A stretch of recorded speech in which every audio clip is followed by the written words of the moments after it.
Good morning, everybody. Committee will come to order, and the chair will call up H.R. 2937 and ask the clerk to report. H.R. 2937, to amend Title 49, United States Code, to provide for enhanced safety and environmental protection in pipeline transportation, to provide for enhanced reliability in the transportation of the nation's energy products by pipeline and for other purposes. The chair would recognize himself for the purpose of offering an amendment in the nature of a substitute and would ask the clerk to report that amendment. Amendment in the nature of a substitute to H.R. 2937, offered by Mr. Upton of Michigan and Mr. Dingell of Michigan. Without objection, the reading of the amendment is dispensed with, and I would recognize myself for 5 minutes in support of the amendment. The amendment in the nature of a substitute offered by myself and Chairman Emeritus Dingell is a significant technical and qualitative improvement of the base text. I want to thank my friend and colleague from the great state of Michigan for his hard work and contribution towards this effort. It has been a bipartisan collaboration from the beginning and rises to the best traditions and values, certainly, of this committee. The amendment in the nature of a substitute makes numerous important changes to H.R. 2937. Though the basic framework remains intact, the amendment substantially clarifies many provisions and provides added safety benefits to others. Among the changes are these: a requirement that PHMSA develop regulations to address pipelines under riverbeds if their review of existing pipelines is not adequate; modification of state one-call program requirements so no unintended consequences result from the bill's elimination of certain one-call exemptions; additional factors for PHMSA to consider when evaluating the expansion of integrity management requirements; clarification of PHMSA's authority regarding carbon dioxide pipeline safety standards; additional PHMSA studies on gas pipeline leak detection systems, and participation of minority and women-owned businesses in the pipeline industry. The amendment greatly improves the underlying text and enhances regulatory certainty in what is a very complex and technical area of law and regulations. I want to thank Mr. Dingell, Mr. Waxman, and their staff, particularly Greg Sundstrom and Jeff Barron, for their hard work and cooperation in putting forward a very worthy bill. And with that, I yield the balance of my time. Are there other members wishing to speak on the amendment in the nature? Gentleman from the great state of Michigan, Mr. Dingell, is recognized for 5 minutes. Mr. Chairman, I want to thank you for moving this bill along. I want to commend you for your remarkable leadership in this. And I want to observe that we have legislation today of which we can all be proud. And in a time when this place is not known either for its effectiveness or for the bipartisanship with which we proceed, you may take the bow for having done a splendid job in seeing to it that this is both bipartisan, a good piece of legislation, and one which deserves enactment and support by all of our colleagues. The amendment in the nature of a substitute takes a balanced approach to the issue of pipelines of safety and will help fix many of the existing deficiencies in our current system. I will observe that this amendment is not only bipartisan, but it has the support of everybody concerned, including the industry. Specifically, the bill expands the integrity management program while phasing out class location requirements. This puts a stronger safety standard in place while taking steps to remove redundant regulations. The legislation mandates the use of automatic and remote control shutoff valves for new pipelines and requires studies of the feasibility of retrofitting. The leak detection standards is a significant improvement on existing law and will help us increase public safety. I want to thank you again, Mr. Chairman, for reaching across the aisle and working in such a constructive manner. And I want to congratulate my colleagues and friends on this side, including my friend Mr. Waxman. We believe we should send this bill to the President's desk, and I urge all of our colleagues to support the legislation and to work with us to, again, work with our colleagues on the transportation and infrastructure to bring the legislation to the floor. I think it should be observed, Mr. President, or rather, Mr. Chairman, that there are real concerns remaining about pipeline safety. Pipeline safety was a very much ignored situation in this country for many years. And it took this committee, with its leadership, a lot of very hard work to see to it that both the statutes were moved in the proper direction and also that administration of the law was moved in the proper direction. When one of these pipelines goes off and leaks in an urban area, if it's natural gas pipeline, the result can be calamitous, and deaths and property destruction of enormous magnitude can follow. Similar problems in terms of long-term consequences from oil pipelines failing can be seen and heard and felt for years to come. We know, as you do, Mr. Chairman, that we've had similar experiences in Michigan recently, and the consequences are going to be cursing us in a rather wonderful area of our state for years to come. So I commend you. I am delighted to see us behaving in a proper bipartisan fashion. I'm pleased that we have a good piece of legislation, that the committee has worked together well. I look forward to working with you on this matter and hopefully in the future. And I would observe that the legislation deserves to move and that the amendment that we're about to vote on be adopted overwhelmingly. I thank you, Mr. Chairman, and I thank my colleagues who have worked on this and the staff that has done a good job. Thank you. I yield back. Appreciate the gentleman's kind words. Are there other members wishing to speak on the amendment in the nature of a substitute? Would recognize the gentlelady from California to strike the last word. Thank you, Mr. Chairman.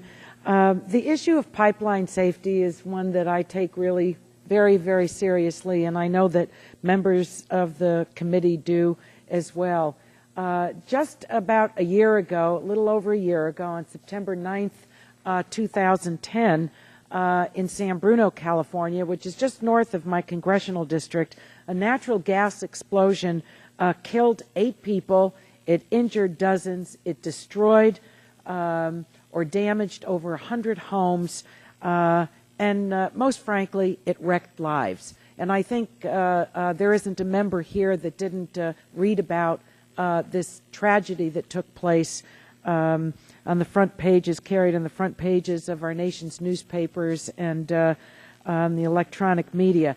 In this committee, we heard concerns from some of the stakeholders that pipelines carrying diluted bitumen may pose greater safety risks than pipelines carrying conventional crude. I was surprised at the time when there was testimony given by Cynthia Quarterman, the administrator of PHMSA, which is the agency responsible for regulating pipelines, that the agency had not done a study to analyze the risks associated with transporting diluted bitumen. That's why on June 23rd of this year, during the full Energy and Commerce Committee markup of the bill relating to the Keystone XL pipeline, I offered an amendment to require such a study. Now, I withdrew the amendment, as you know, Mr. Chairman, at your request, so that we could address the issue during the pipeline safety bill. Is that your understanding, Mr. Chairman? Yes, it is. And I would note that the pipeline safety bill does direct PHMSA to complete a comprehensive review of all hazardous liquid pipeline facilities regulations to determine whether these regulations are sufficient to regulate pipeline facilities used for the transportation of diluted bitumen, and the Secretary shall report the results of the review to our committee. That is in the bill, and it is a good provision in the bill, and I appreciate the gentlelady for those suggestions, not only during the subcommittee markup and the hearings that we had, but in essence, it is there as it should be. Well, I appreciate what you did to help move this along. I think it's a good first step, requiring PHMSA to review the issue. Now, if the review determines that the current regulations are not sufficient, I think it'll be important for the committee and for PHMSA to act quickly to address any weaknesses in the standard. Mr. Chairman, do I have your commitment to do everything that you can to protect this study provision as the bill moves to the floor and to act swiftly if the PHMSA study reveals the need for updated regulations. Yes, you do. You Thank have you, my Mr. Chairman, assurance. and It's an important provision, and we would look to act quickly under my leadership Excellent. and Thank your you, Mr. participation. Chairman, very much. I yield back. Are there other members wishing to speak on the amendment in the nature of a substitute? Mr. Chairman, Gentleman from Illinois, I would like to Mr. the Rush. last word. Recognized for 5 minutes. Mr. Chairman, I want to first of all commend both yourself and Mr. Upson and the ranking member, Mr. Waxman, and also the subcommittee chairman, Mr. Whitfield, and Mr. Dingell also, for this outstanding work that you all have done on this bipartisan bill. I am pleased that you have agreed to include language from my office that would direct the Secretary of Transportation to submit to Congress a report on the number of minority business enterprises, women business enterprises, and disadvantaged business enterprises that have been granted permits to build or operate pipelines, and to the extent to which pipeline operators utilize the services of companies that are registered as minority-owned and women-owned, or as a disadvantaged business enterprise. And Mr. Chairman, I really I was kind of astounded at the testimony of the official from the AOPL when they came to testify before the subcommittee, and I asked for the membership, minority-owned membership, women-owned membership of their association, and they could not forward me any determination. They couldn't forward the information, and I asked them to give me the information in a letter, and when I received the letter, they indicated that they didn't have the information, that they don't keep those records, which tells me that there aren't any. And in this era, when we're trying to ensure diversity and trying to ensure that everyone have economic opportunities, I'm just kind of astounded that that there are no members, or that this information isn't forthcoming, because the data just doesn't exist, because there is no members of the minorities or women who have been contracted. And so I'm looking forward to this study, and Mr. Chairman, I ask that you will also pay close attention to this particular study, because I think the study is important to the American people, and it's a study that is very, very important as we move forward on these particular matters. Gentleman, yield. I will certainly yield to the ranking member. Completed your comments. I agree with you and all the others who have talked so far on this bill. I think it's a good bipartisan effort. I'm pleased that we were able to work together to accomplish this goal. I want to commend Chairman Upton and Mr. Dingell particularly for their active role in fashioning the compromise. It's in the great tradition of this committee to have compromises, to work out bills, and I'm pleased the Chairman started our markup with this bill where we can all be together, because the others are going to be a lot more contentious. But I urge my colleagues to support this amendment and the final passage of the bill. Thank the gentleman for yielding to it. Yield back. Chairman yields back. Are there other members wishing to speak on the amendment in the nature of a substitute? Seeing none, the vote now occurs on the amendment in the nature of a substitute. All those in favor will say aye. Aye. All those opposed say no. The ayes appear to have it. The ayes have it, and the amendment is adopted. The question now occurs on favorably reporting the bill as amended to the House. All those in favor will say aye. Aye. Those opposed say no. The ayes appear to have it. Mr. Chairman, I request a roll call vote. Gentleman requests a roll call vote. I might ask if we might roll the vote until the first vote in the next series. I have no objection. If that's without objection, we'll do that, just because some members are not here, and we'll do that first when we have the next recorded vote there The chair will now call up H.R. 2250 and ask the clerk to report. H.R. 2250, to provide additional time for the Administrator of the Environmental Protection Agency to issue achievable standards for industrial, commercial, and institutional boilers, process heaters, and incinerators, and for other purposes. Without objection, the first reading of the bill is dispensed with. So ordered. Are there any bipartisan amendments to the bill? Mr. Chairman. I'm looking for Mr. Griffith.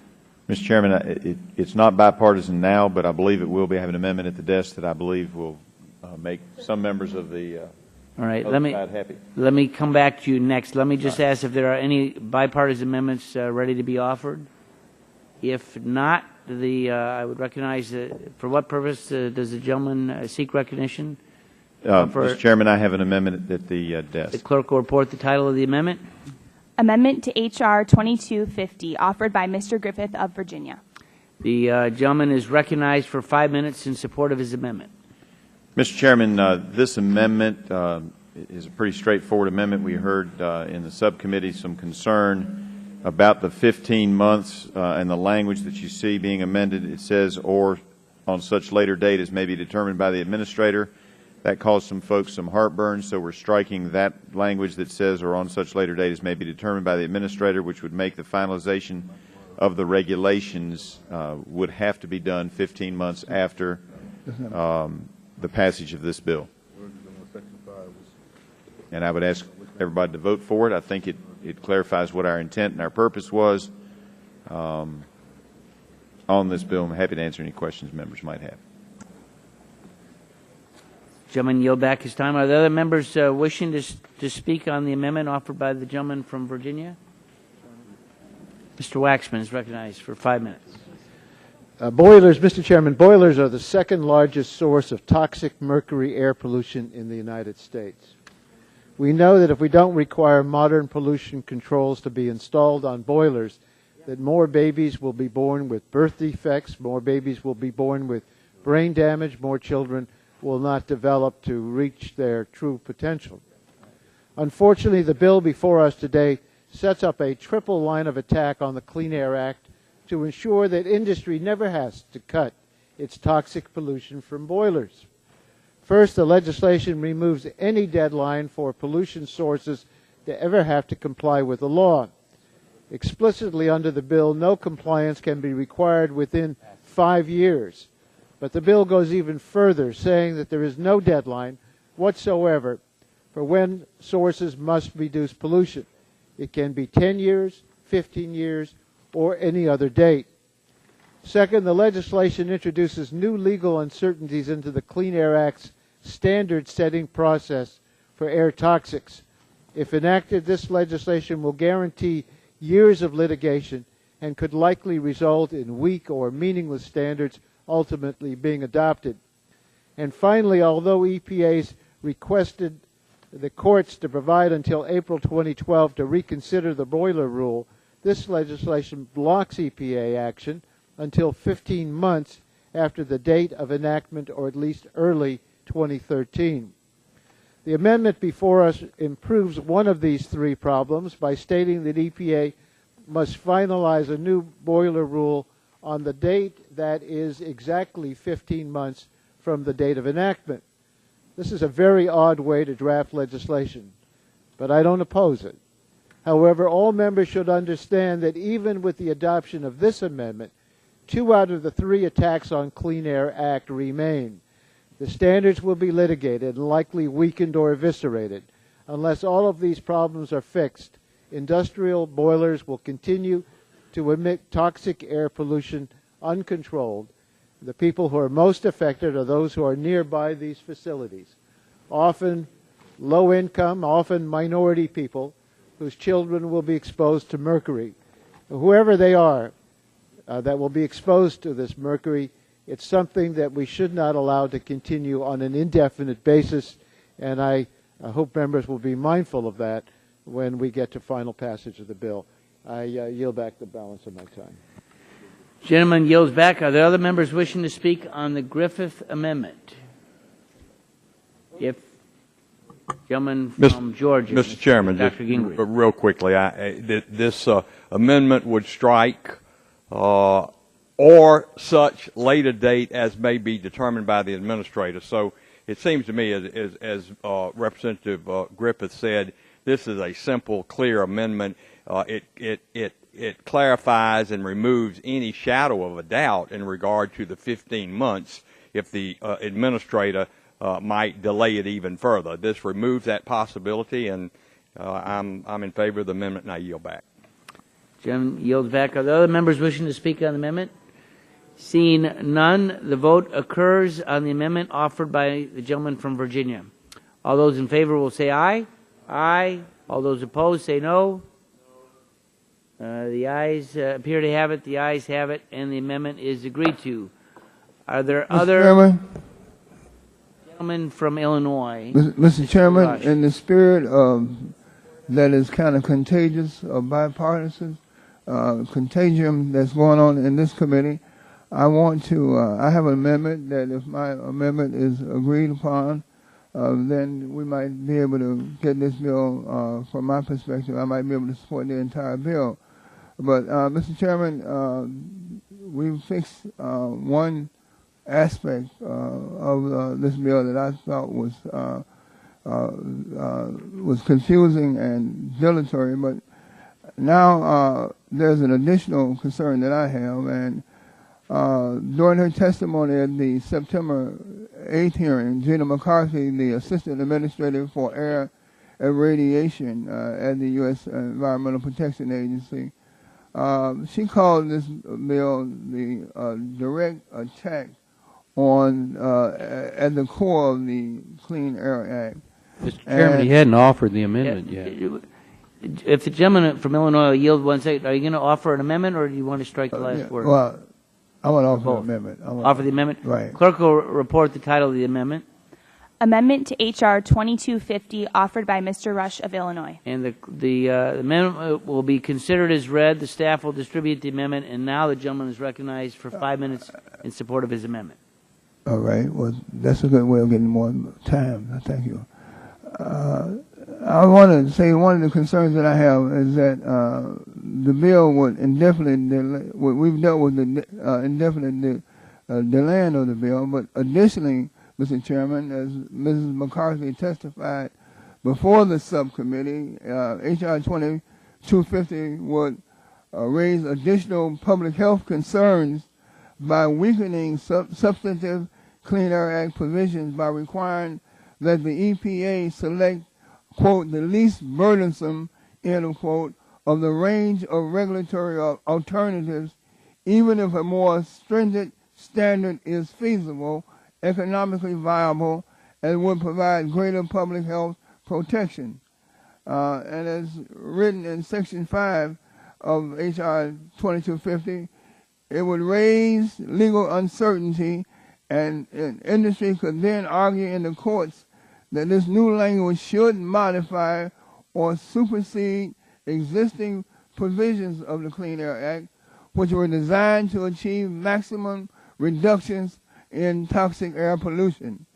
While it remains unclear if this was the intent of the language or not, the fact remains that the language in Section 5 is ambiguous, or at best will roll back important provisions of the Clean Air Act at worst. Mr. Chairman, the research also tells us that low-income families and minorities are disproportionately affected by toxic air pollution because they are more likely to live closer to these industrial facilities. The hazardous air pollutants emitted from these boilers, including mercury and other harmful toxins, can impair brain development, neurological function, and the ability to learn, as well as potentially cause cancer. These toxins can also lead to respiratory and cardiovascular disease by damaging the kidneys, lungs, and nervous system. So, Mr. Chairman, the amendment that I'm offering today will clarify that Section 5 of H.R. 2250 is intended to supplement the provisions of and shall not be construed to supersede any requirement, limitation, or other provision of sections 112 and 129 of the Clean Air Act. If it is the majority's intent to clarify these rules and provide certainty for business, then this amendment will clearly bring clarity to the EPA, to the industry, and the courts going forward, as these rules are inevitably challenged in the judicial system. So, Mr. Chairman, in the spirit of contagious bipartisanship this morning, I urge all my colleagues to support my amendment. And with that, I yield back the balance of my time. Gentleman yields back. Are there members, Mr. Shimkus from Illinois? I speak in opposition to the amendment, Mr. Chairman. The whole basis of the this piece of legislation, H.R. 2250, is to have achievable standards. Standards that can be achieved in real world operations. EPA currently does a pollutant by pollutant analysis. The problem with that is that when they do that, the standards they set cannot be achieved by current technology. So, and I don't question my colleague's intent and his concern, but what our concern is to make sure that when the EPA moves on these processes, that the language of this legislation and the word achievable is really key to this piece of legislation, because they have to be able to be met under actual operating conditions, not some theoretical pie in the sky theory. Because if EPA does assign standards that can't be met by current technology, we know what will happen. Industry will shut down, and the things that are produced in this sector will be produced elsewhere. So that's why I reluctantly oppose my colleague's amendment. I'd be happy to yield. Yeah, I hear the gentleman's concerns, but Mr. Chairman, I am particularly concerned about this section. This section appears to rewrite the way EPA sets emissions limits for toxic pollutions, and will make it harder to achieve meaningful reductions from boilers and incinerators. Section 5 puts new constraints and conditions on how and when the EPA can set specific emission standards for toxic pollution. It also requires the EPA to select what I said, what I call in my opening statement, the, quote, least burdensome regulatory option when deciding how to cut emissions. But the bill is silent on what least burdensome means. Does this mean that EPA can only require boilers to perform annual facility tune-ups? Or does it mean that EPA can continue to set achievable emission standards but must consider the least burdensome option when going beyond what the law requires? These are two distinct legal interpretations of the language. At minimum, this bill will create a new litigation process and more delay. And I fear that this section could require EPA to lower the bar for reduction of toxic air pollution. Rather than require the most polluting facilities to do more to reduce their toxic emission, EPA could just require everyone to do less. And from the standpoint of public health, this is totally unacceptable. And I yield back to the gentleman. Reclaiming our time, I would just continue to just make the point that if EPA sets standards that are not achievable by real-world technology, then the option is to shut down the facility and not have the jobs and move them overseas. So the achievable language is key in the reforms needed in this piece of legislation, and I continue to oppose the amendment. I yield back my time. Gentleman yields back. Other gentleman from California is recognized for 5 minutes. Mr. Chairman, I rise in support of the Rush Amendment. Proponents of this bill suggest that it gives industry regulatory certainty. I disagree. This bill just adds more confusion to what is already a long overdue effort to reduce toxic air pollution from boilers and incinerators. In addition to providing no timeline for implementation of new emission standards, the bill creates significant questions about how EPA would set limits for toxic air pollution. We know what the law currently requires. The Clean Air Act takes a reasonable approach. It says that EPA should set emission limits based on the emission levels already being achieved by similar facilities in the real world.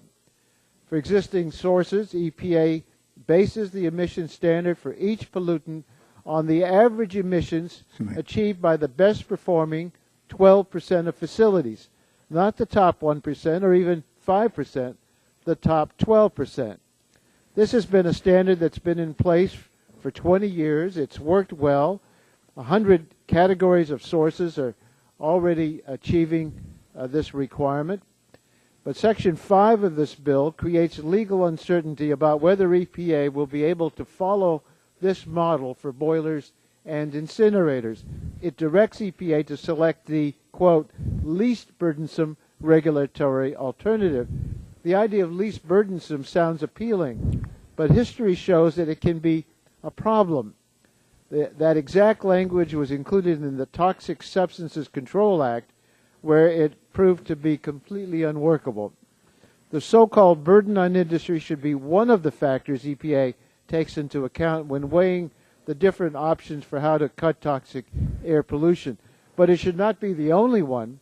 EPA should have the flexibility to choose a regulatory path that is feasible and protects public health.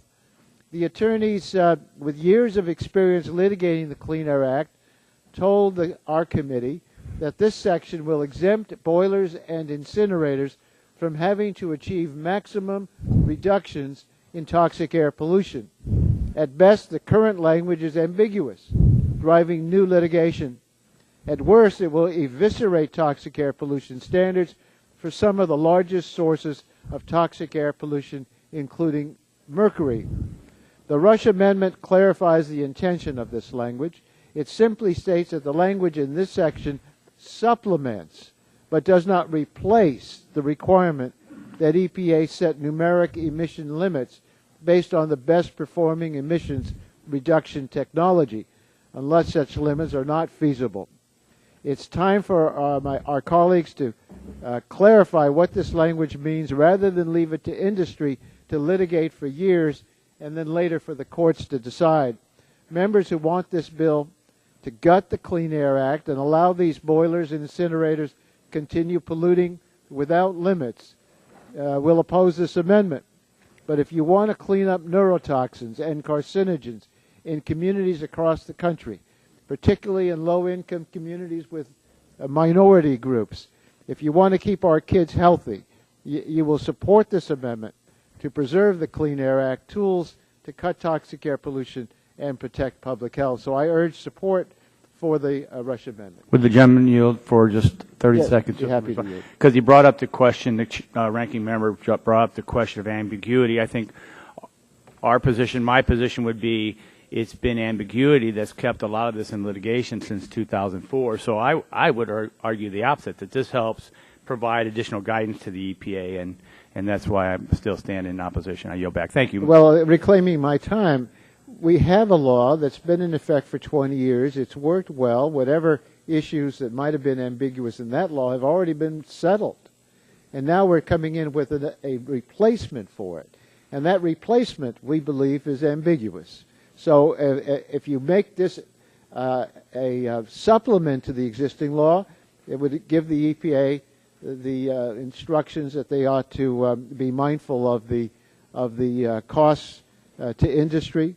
But if you make this amendment, as this bill does, a replacement, it invites additional litigation, and additional litigation invites additional years where the matter won't be settled. And during that whole period of time, mercury toxic emissions will continue to pollute these communities with a lot of low-income people, usually, with a lot of minorities, Hispanics, African Americans.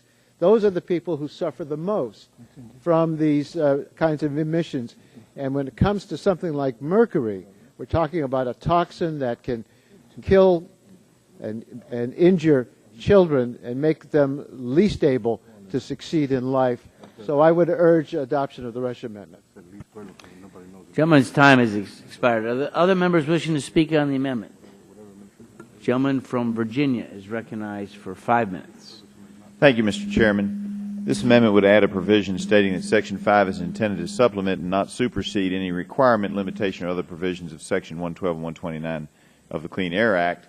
Those sections direct the EPA to set maximum achievable control technology for sources that emit hazardous pollutants. While it should be clear from the statute that these be achievable in practice, courts have created ambiguities. And Chairman Emeritus Waxman is correct. The code references 12%, and he is correct in his citing of that. However, when he says that it's not 1% or even 5%, that may be true in the code, but that's not true in the actions that we have seen. The testimony that we have heard indicates that both on this bill and I believe on the Cement MAC bill, that the EPA standards are actually going for 2% of what is currently achievable in industry. And the clear language was that it was to be 12%, although it did give the administrator the ability to have some flexibility, but I don't think they intended for it to be 2%.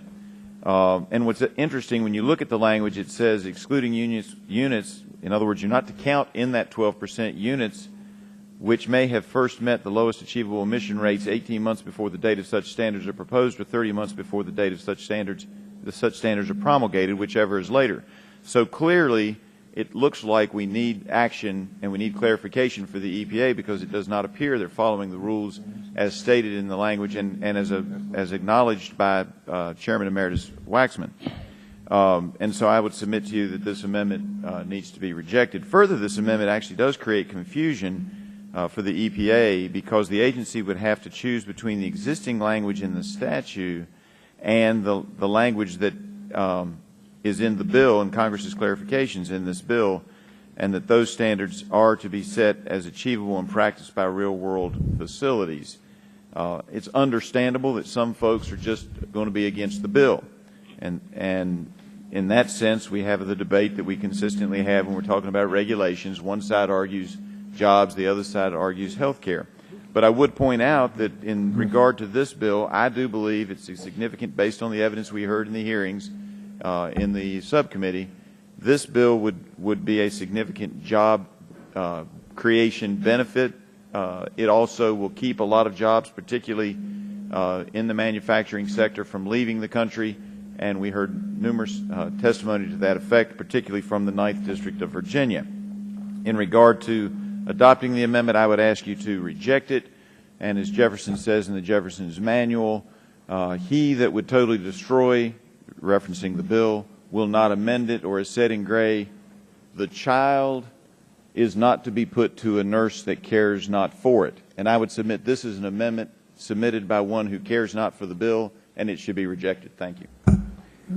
Gentleman yields back his time. Are there other members wishing to speak on the amendment?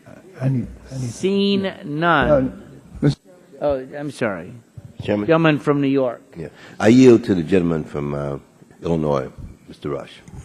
Mr. Chairman, help me, somebody, okay? I need you all, this remarkable group of people who are no more than scientists, and you've impressed me with your arguments since over these last few months about how you all can rewrite science and things like that.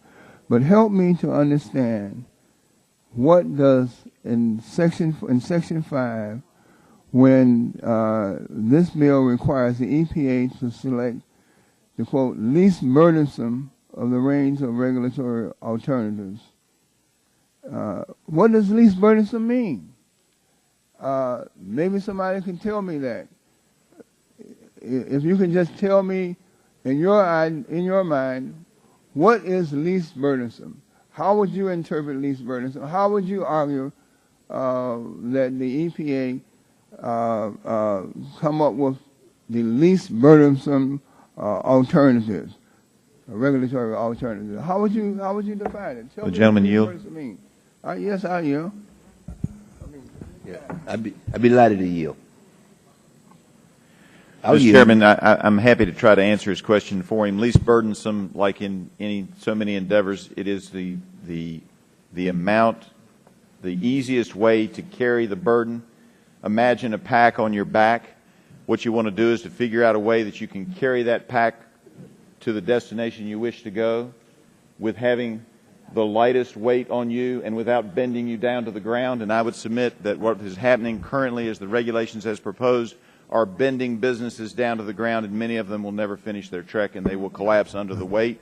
Least burdensome means to lift that weight off their backs a little bit, to make it the least or make it the best way possible for them to carry that load that we want them to carry, to make it to their destination without crippling them. I yield 2 minutes to the gentleman from Illinois. Well, I thank the gentleman because he's really, in his definition, he's really kind of made clear my point in terms of asking the question. First of all, we're not backpacking, we're legislating. All right, we're not mountain climbing or we're not walking along a trail. We're legislating, and so I don't understand the example of backpacking.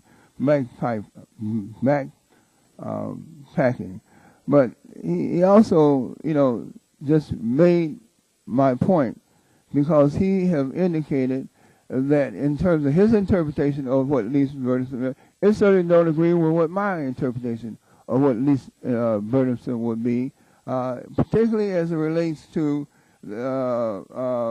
more stringent standards.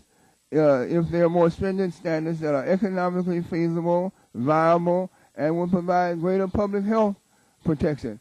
That's the part, that's the aspect of legislating as opposed to backpacking.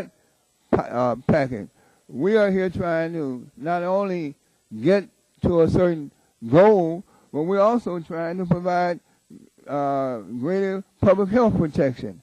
And so I think, Mr. Chairman, that the gentleman's definition completely brings the point home that any two individuals that will have adversary positions on this are going to disagree. And when it winds up, it's going to wind up in court. And it's going to delay and delay and further delay because this language is really ambiguous. And we need to try to either correct the language or get the language out. I'm asking that you clarify this language. Clarify it before we take a vote on it. Would the gentleman yield for 53 seconds? Gentleman from New York? I'd be delighted to yield. Part of the use of this language comes out of the President's Executive Order 13563, which says an agency should tailor its regulations to impose the least burden on society. So many of our debates this year have been on the President's executive orders that he issued in January to say we need to have regulations, but they got to make sure that they don't destroy job creation. So that's why we use that language, and I yield back my time to the gentleman from New York. On that note, I yield back, Mr. Chairman. Gentleman yields back. Are there other members wishing to speak on the amendment? Gentleman from Kentucky, Mr. Whitfield. I would just like to ask the council a couple of questions. In the debate on this Boiler MACT legislation, we've heard a lot of comment about mercury, the reduction of mercury, and how important that is. And we all recognize that. But I would ask the council, in the benefits calculated by EPA in issuing the regulation on Boiler MACT, did they determine that there would be any benefit at all from the reduction of mercury for Boiler MACT? They didn't calculate a benefit for reductions in mercury. So they did not calculate any benefit from that. So all of their benefit would come from reduction in particulate matter, not hazardous air pollutants. Yes. Okay. Thank you. I yield back the balance of my time. Gentleman yields back. Are there other members wishing to speak on the amendment? Seeing none, the vote occurs on the amendment offered by the gentleman from Illinois. All those in favor say aye. Aye. All those opposed say no. No. Noes appear to have it. The gentleman noes have it. The gentleman from California asked for a roll call.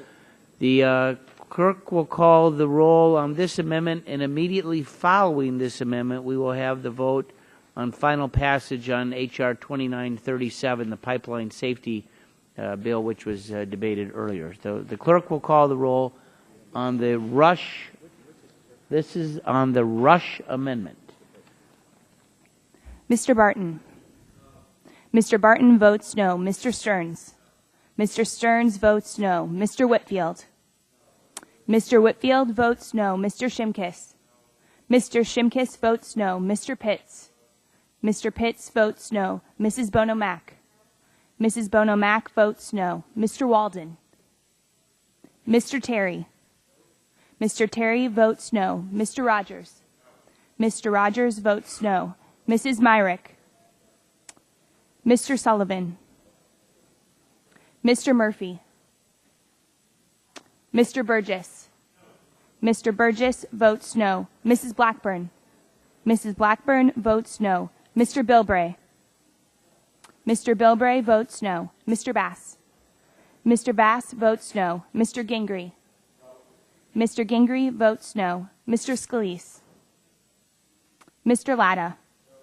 Mr. Latta votes no. Mrs. McMorris Rogers. Mrs. McMorris Rogers votes no. Mr. Harper. Mr. Lance. Mr. Lance votes no. Mr. Cassidy. Mr. Cassidy votes no. Mr. Guthrie. Mr. Guthrie votes no. Mr. Olson. Mr. Olson votes no. Mr. McKinley. Mr. McKinley votes no. Mr. Gardner. Mr. Gardner votes no. Mr. Pompeo. Mr. Pompeo votes no. Mr. Kinzinger. Mr. Kinzinger votes no. Mr. Griffith. Mr. Griffith votes no. Mr. Waxman.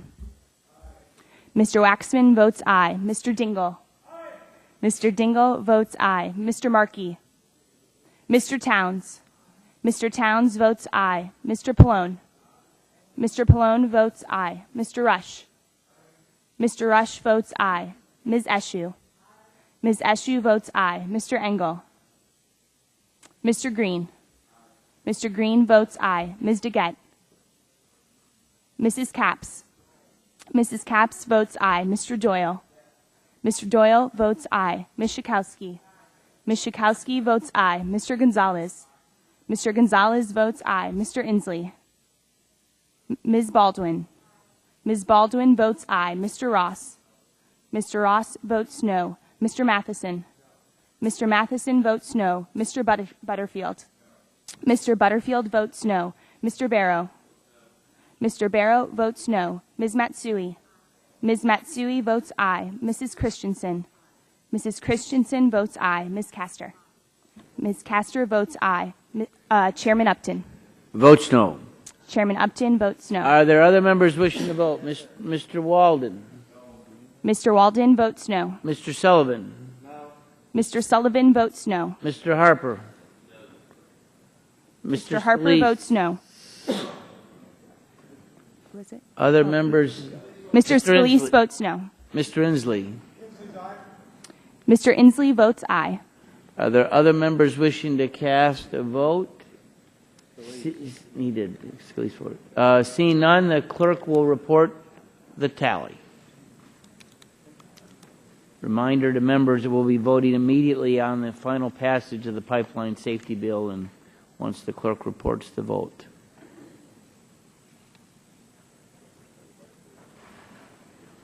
Mr. Murphy. How is Mr. Murphy recorded? Mr. Murphy is not recorded. Mr. Murphy votes no. Mr. Murphy votes no.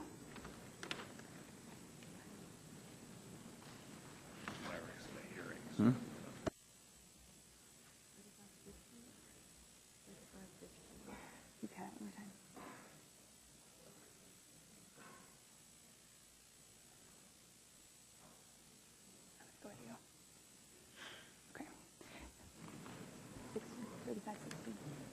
Mr. Chairman, on that vote, there were 35 noes, 16 ayes.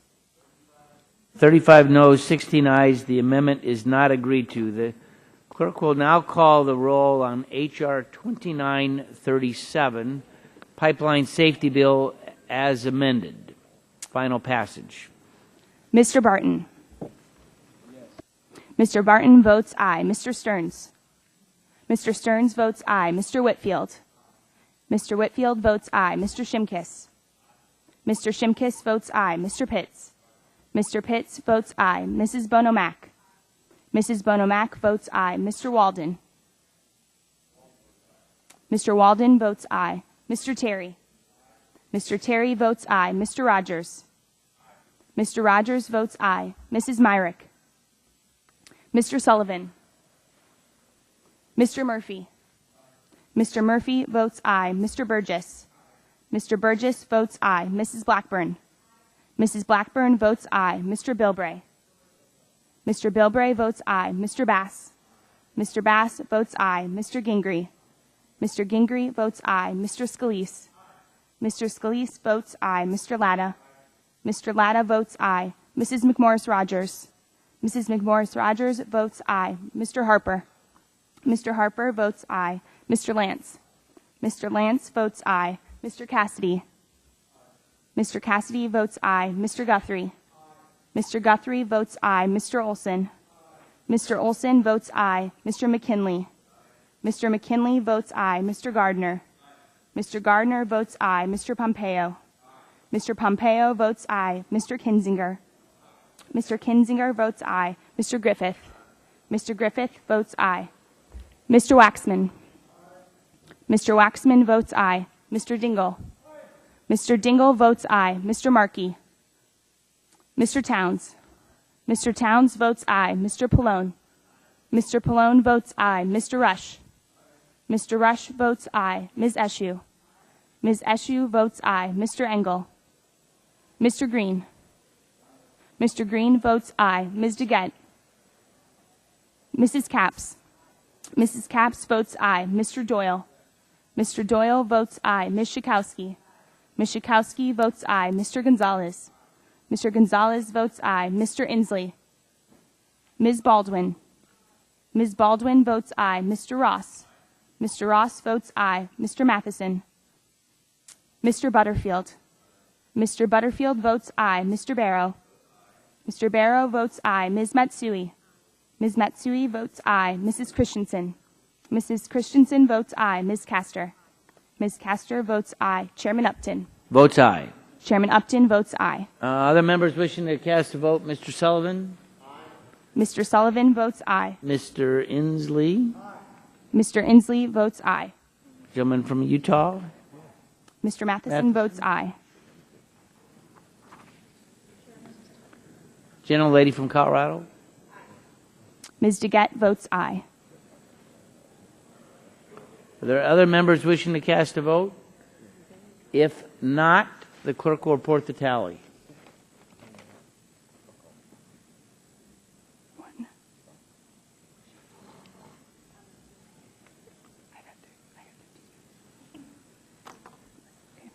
Mr. Chairman, on that vote, there were 51 ayes, 0 nays. 51 ayes, 0 nays. The bill, H.R. 2937, is favorably reported. At this point, the committee will return to H.R. 2250, the Boiler Mac EPA Regulatory Relief Act. Are there other amendments to this bill? Gentlelady from Wisconsin. Mr. Chairman, I have an amendment at the desk. The clerk will report the title of the amendment. Amendment to H.R. 2250 offered by Ms. Baldwin of Wisconsin. Mr. Chairman, I ask unanimous consent that the amendment be considered as read. Without objection, and the staff will pass out the contents of the amendment. And the gentlelady is recognized for 5 minutes. Thank you, Mr. Chairman. In my home state of Wisconsin, I've heard from a number of manufacturers, including paper and pulp producers and beer makers, about the Boiler MACT rule. And I've also heard from doctors and public health officials and parents of children with asthma about the Boiler MACT rule. In each instance, everyone has asked for certainty. They want certainty as these standards are going to be put into place. And the legislation before us today fails to answer this fundamental request from both industry and public health officials. Gentleman is correct. Gentlelady will proceed. Thank you, Mr. Chairman. My amendment seeks to address this issue of certainty, as well as several of the issues that we have been debating this morning in the underlying bill, H.R. 2250. We dealt earlier with an amendment offered by Representative Griffith dealing with the minimum of 15 months to finalize new standards. I voted for his amendment because I think it improves the underlying bill, but I think the way that I've dealt with it in this amendment is actually an improvement upon Mr. Griffith's amendment. The underlying legislation, Section 2, requires EPA to wait a minimum of 15 months to finalize new standards. While this sets the minimum time EPA must wait until we adopted the Griffith Amendment, there was no requirement as to when the standards must be finalized. In effect, the current administration or a future administration could delay finalizing the standards indefinitely. I heard from one business, by the way, with an industrial boiler that said, our company wants to avoid spending capital to comply until there is certainty of what will be required of us to meet the standard. What my amendment would do in this provision is provide that certainty by requiring EPA to finalize the rule within the 15-month period, as opposed to on that day certain at the end of the 15-month period. That would allow this administration, as well as the next, which may be also the same president, to continue working on it during the 15-month period and announce a final rule at any point during that time. And I think that's a preferred way to deal with this. Secondly, my amendment fixes another open-ended compliance date in this legislation. Right now, the legislation allows the EPA administrator to set the compliance dates no earlier than 5 years. But as currently worded, and this is really important, as currently worded in the underlying bill, the administrator could set the compliance dates at 10 years, 20 years, or maybe even 30 years. And I don't like to see our committee, the Energy and Commerce Committee, cede its jurisdiction to the executive branch in this way. I believe that we need to set firm dates in place here. And my amendment would allow for a maximum of 5 years for the regulated entities to comply. This is a change from existing law, which sets out a 3-year compliance window. The last part of my amendment would address what has become known as the Frankenplant issue. I'm not sure who makes up these phrases, but I've heard this Frankenplant a number of times in this debate. Some have said that the EPA rule creates a set of standards that are not literally or physically attainable with current industrial boilers. The underlying legislation attempts to address this issue by directing EPA to make apples to oranges comparisons. For example, in selecting the best controlled sources, which are the basis for the standards, EPA would be forced to make really horrible subjective decisions like, is it more important to reduce a carcinogen or a neurotoxin? I mean, that's not the sort of situation we want to put our EPA or anyone in. I believe that inserting this uncertainty will only lead to further litigation, as we've seen in the past, and further delays. Again, totally the opposite of what industry has requested of us, which is certainty and a clear path. My amendment would address industry concerns by explicitly directing the EPA to address this issue. If control technology for one pollutant interferes with controlling another pollutant, EPA must take that into account and make sure that plants can in fact meet all pollution control in requirements simultaneously. So that is an outline of the 3 provisions. I think it deals well with exactly the issues that we've been talking about during today's debate, and I hope that my colleagues will accept this amendment and advance the bill. I would yield back my remaining time.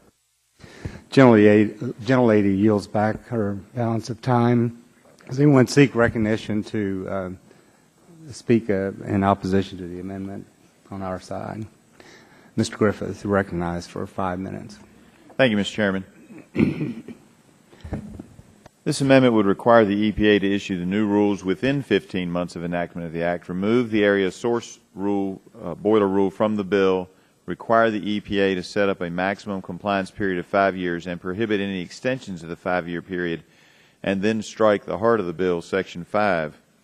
The date for issuing the rules, 15 months, is a short period for finalizing complex rules, and we should not amend it to allow the EPA to rush the rules. These rules involve detailed data and analysis and for many boiler types and affect thousands of facilities nationwide. The EPA needs enough time to issue the rules and get them right. Under the current rules, sources have 3 years to comply with Section 112 standards, boilers, and 5 years to comply with Section 129 standards, incinerators.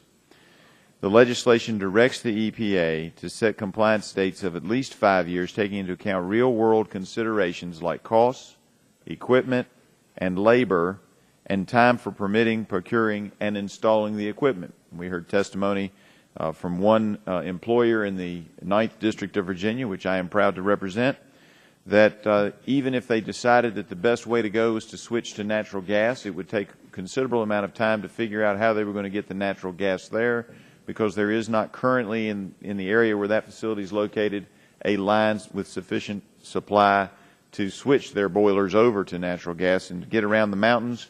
And I'm sure other areas have other barriers, natural barriers that cause problems. It will take them quite a bit of time after they analyze whether or not they can meet the current requirements without switching over to natural gas. We should not deprive the administrator of flexibility to adjust dates if real-world considerations warrant that adjustment. These rules, moreover, come at a time when EPA has been issuing many other rules which are converging on the U.S. industrial and manufacturing sector. Compliance will be difficult due to the technical challenges of integrating all of these new rules. The bill directs the EPA to reissue this rule, which affects smaller boilers as well. The amendment would take this rule out of the bill. We should not do that because this particular part applies to 187,000 boilers. The rule imposes tune-up efficiency assessments and in some instances numeric emission limits. The rule has been challenged and it needs to be fixed. The amendment goes to the heart of the legislation by effectively striking it. This goes to the very core of what we're trying to do. Its focus is to ensure EPA sets standards that are achievable in practice by real-world facilities operating under actual, not theorized, conditions. I would urge all of my colleagues to vote no on the amendment, and I appreciate your time. And yield back my Would the time. gentleman yield? I yield. Yeah, and I appreciate him taking the lead and speaking in opposition. My colleague from Wisconsin is correct on the uncertainty debates from both sides. Our issue, and so I applaud her in identifying that because that's the same debate that industry and in the business community is saying across the board. I would agree with my colleague from Virginia in that again, the heart of this is having standards that are achievable in real-world operations and allowing these boilers to operate so that we make a decision of whether we keep these jobs or they are moved elsewhere. I am also concerned about the area source rule issue and the 187,000 boilers, which then you'd have to restart the whole process on. So with that, I agree with my colleague from Virginia, and I appreciate his time, and I yield back to him. Yield back the remainder of my time. Gentleman yields back balance of his time. Chair recognizes the gentleman from California for 5 minutes. Mr. Chairman, I support my colleague's amendment, which ameliorates but does not solve several of the fundamental problems with this bill. First, Section 2 of the bill effectively nullifies EPA's boiler rules. It directs EPA to promulgate new standards for boilers and incinerators, but then turns around and prohibits EPA from finalizing these regulations for at least 15 months. The Baldwin Amendment will ensure that EPA can finalize the rule when it has completed its work. This is one necessary improvement. The bill also includes other ways to delay pollution reductions. Section 3 of the bill bars EPA from requiring facilities to reduce pollution to comply with any revised standard for at least 5 years, and it allows for compliance to be delayed indefinitely. The Baldwin Amendment caps the compliance time at 5 years. This still is too long, especially for communities with high levels of toxic air pollution that have been waiting for cleaner air for decades. But at least this provision should provide certainty to industry, and it will eventually provide relief to the communities living near these boilers and incinerators. But the problems with the bill go well beyond the delays. Even if EPA sets standards, they won't clean up the air unless they require real pollution reductions. And the bill likely prevents EPA from adopting meaningful standards. The bill's new language for setting the standards may well replace the current Clean Air Act criteria for setting numeric emission limits for these sources. The likely result will be more toxic air emissions of mercury, lead, and carcinogens. The certain result will be more litigation and delay. Under the Clean Air Act, EPA sets emission limits based on the reductions actually being achieved for each pollutant by better performing sources. This makes sense since each pollutant has different health effects, may need different types of pollution control.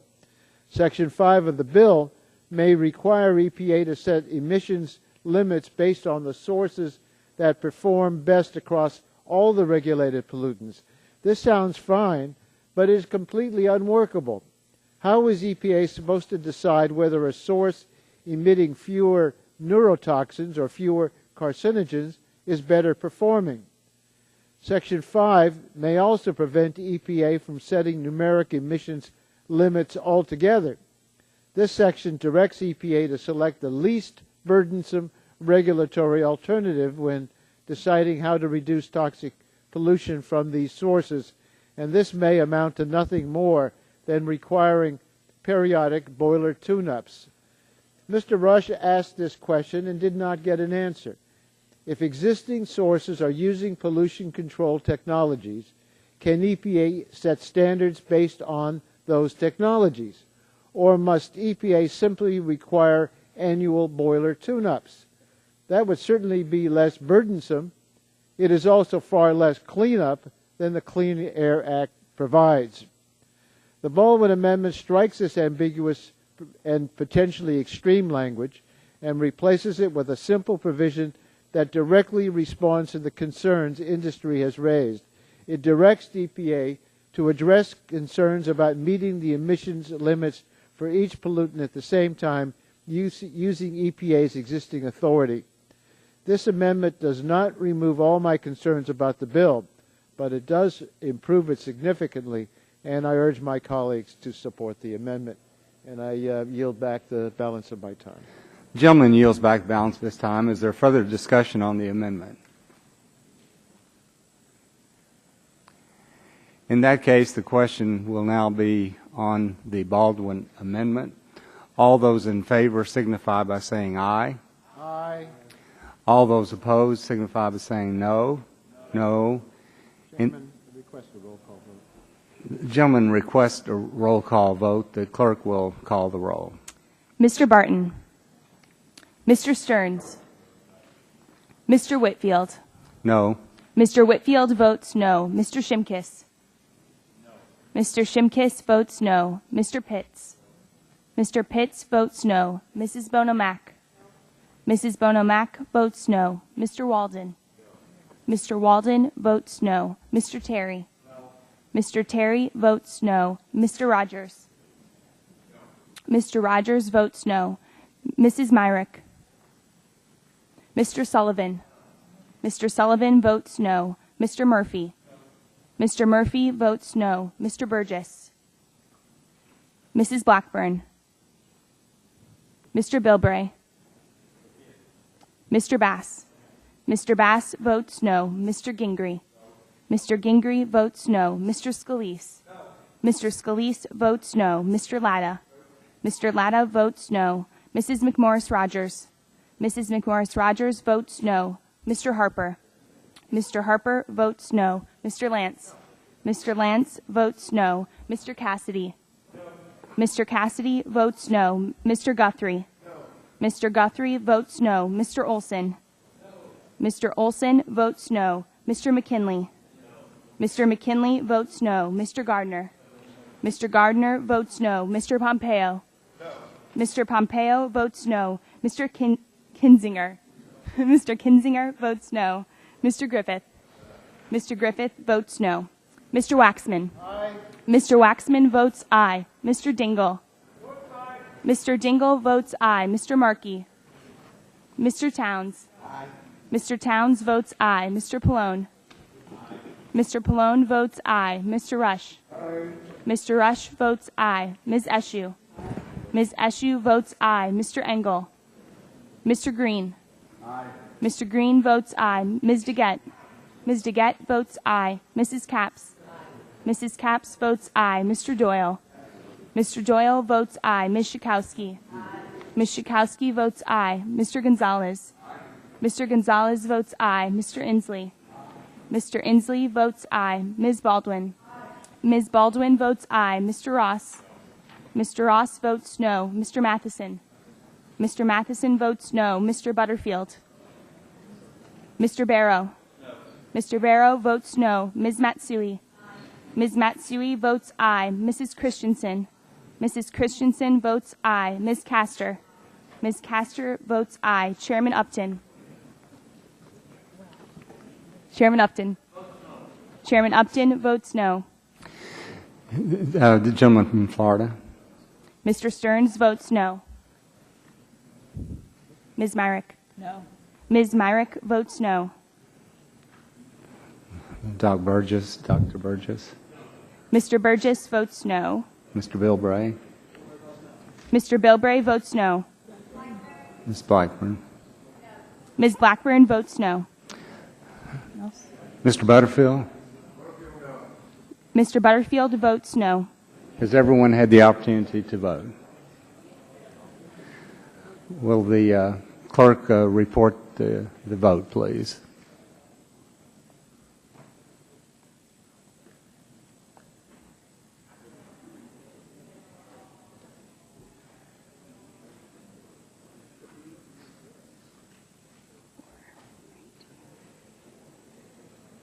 No, I got my US.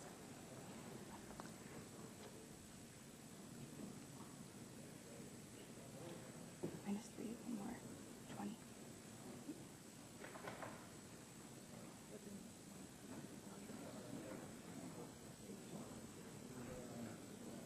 Mr. Chairman, on that, there were 17 ayes, 34 noes.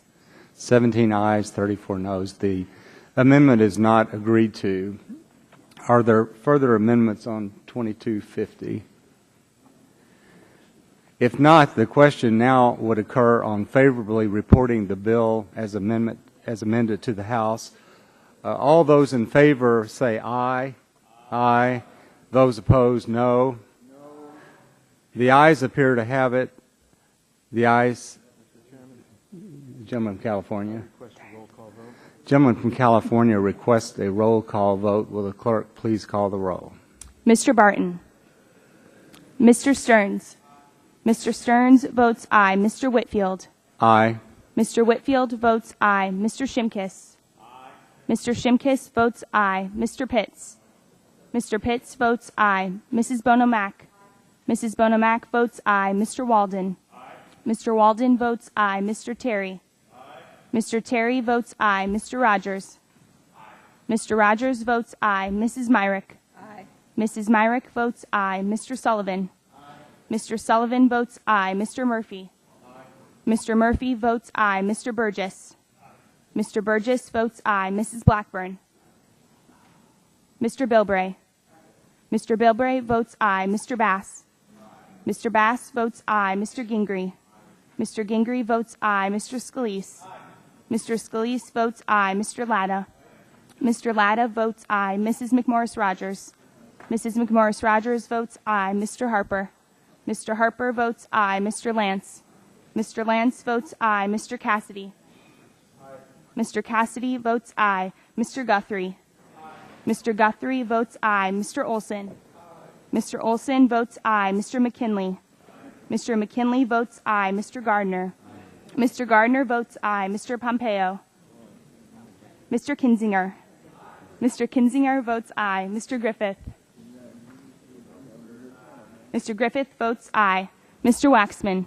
No. Mr. Waxman votes no. Mr. Dingle. Mr. Dingle.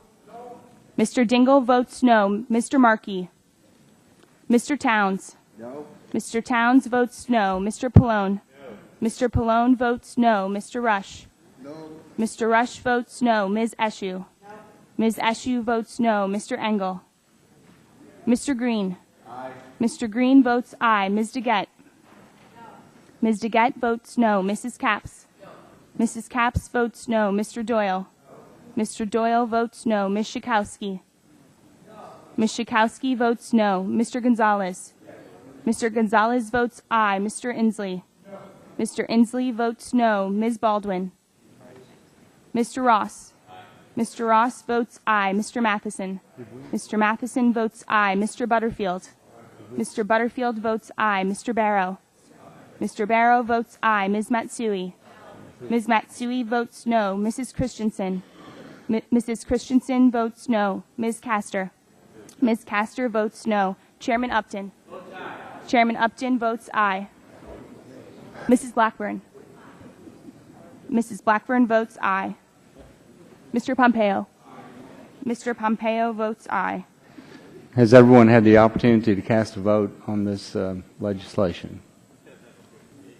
Appears that everyone has cast a vote. Will the clerk please report the tally?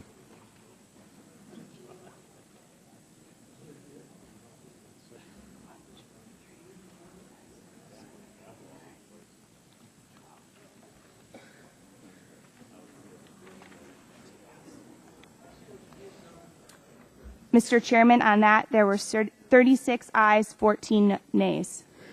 36 ayes and 14 nays on H.R. 2250 as amendment. So the bill has been favorably reported. The chair would now call up H.R. 2681 and ask the clerk to report. H.R. 2681, to provide additional time for the Administrator of the Environmental Protection Without Agency. objection, the first reading of the bill is dispensed with. So ordered. Are there any bipartisan amendments to H.R. 2681?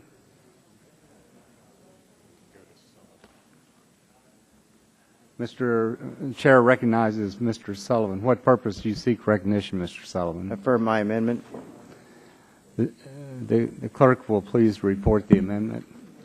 Amendment to H.R. 2681 offered by Mr. Sullivan of Oklahoma. The gentleman will be recognized for 5 minutes to explain his amendment. Thank you, Mr. Chairman. I'm pleased to offer this amendment. It would require EPA to repropose and finalize rules for the cement manufacturing industry on the date that is 15 months of enactment of the Act. Under the bill, EPA must issue replacement rules for 3 rules that were issued by the agency during the past year. Section 2A2 currently directs EPA to finalize those regulations on that date, that is 15 months after the date of enactment of this Act, or such later date as may be determined by the Administrator. This amendment would strike, or such later date as may be determined by the Administrator. The clause being struck was intended to provide modest discretion to EPA in the event the agency needed it. The effect of this amendment would be to direct EPA to issue the new rules on the date that is 15 months after enactment of the Act. These are complex rulemakings, and this will put EPA on a definitive schedule, as well as address any concerns raised by my colleagues that the legislation as drafted would result in EPA delaying issuing the new rules. At the same time, by directing EPA to take 15 months, it will ensure that EPA has a reasonable period of time to repropose and finalize these complex rules. This timing reflects the schedule that was always contemplated in this bipartisan legislation for issuing the rules. I urge my colleagues to support the amendment. Gentleman yields back balance of his time. For what purpose the gentleman from... strike the last word. Gentleman is recognized for 5 minutes. Mr. Chairman, I want to thank Mr. Sullivan for his amendment. I still have some concerns with the bill, namely with the language in Section 5, but this amendment is a great step in the right direction. we can now be assured that this rule will be issued and will not be indefinitely delayed, and our businesses will have the regulatory certainty they need to plan and invest. Again, I want to thank my colleague, Ms. Sullivan, for this amendment, and I encourage my colleagues to support it, and I yield back my time.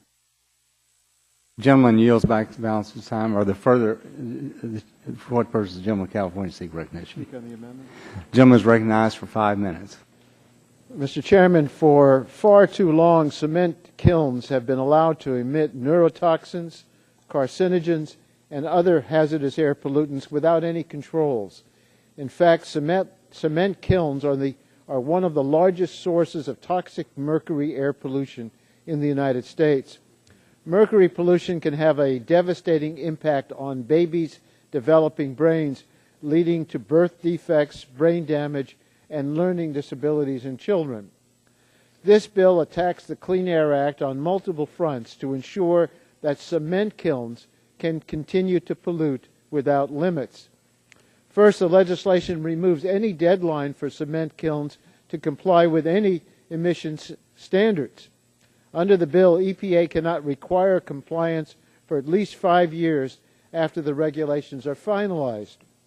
The bill also eliminates the Clean Air Act deadline for when cement kilns must reduce their toxic pollution and provides no new deadline. Second, the legislation adds confusion to the Clean Air Act standard-setting process for air toxics and upends a process that has worked for 2 decades. If enacted, this legislation will guarantee years of litigation to sort out this confusion and could force EPA to adopt weak or meaningless emissions standards for these sources of toxic pollution. And finally, this legislation blocks EPA action on new emission standards for cement kilns until at least 15 months after the date of the enactment. The timeline is open-ended. The amendment before us addresses this last problem by stating that EPA must finalize a new boiler rule on the date that is exactly 15 months from the date of enactment. But this does not make this bill acceptable.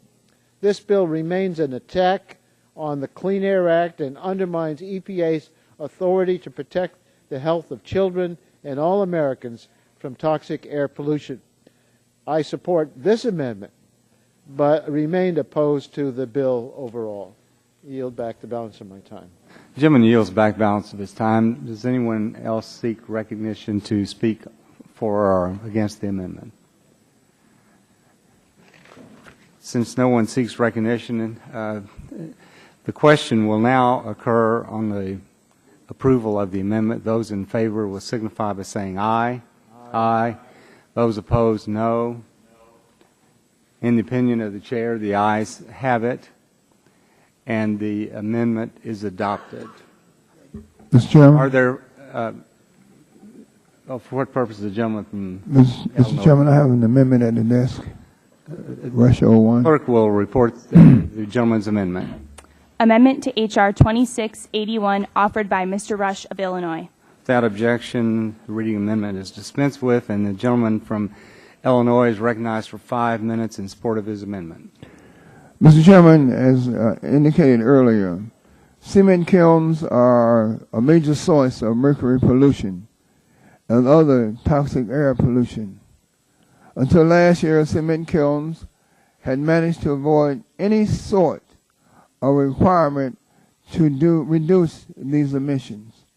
In August, the EPA finalized requirements for cement kilns to use readily available technology to cut their pollution.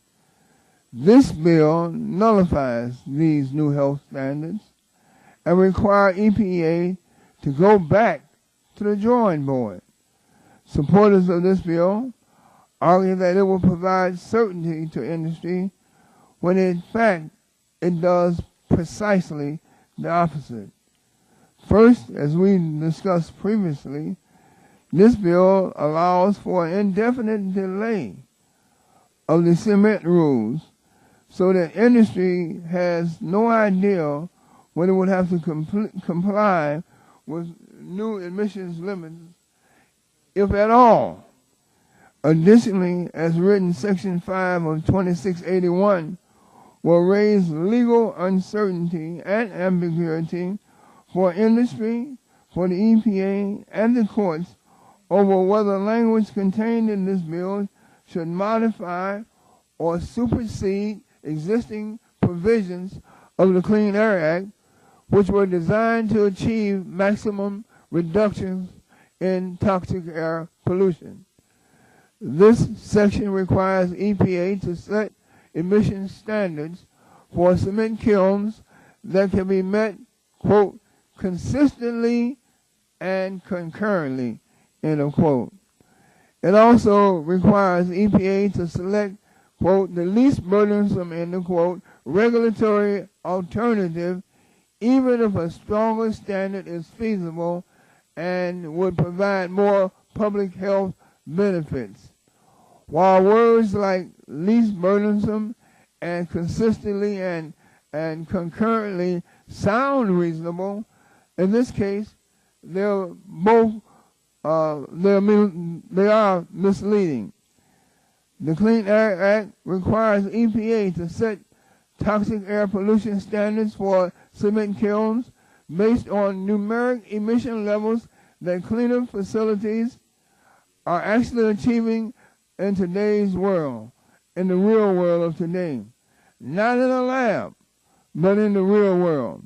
However, Section 5 could replace the existing criterion for EPA to set numerical emission standards with a requirement that EPA must always choose, quote, the least burdensome, end quote, regulatory option, including just requiring work practices standards, even if that option doesn't go far enough to protect public health and other feasible options are available. Mr. Chairman, I've been arguing that this section could gut the Clean Air Act and has the potential to weaken public health protections because the language in the bill is ambiguous.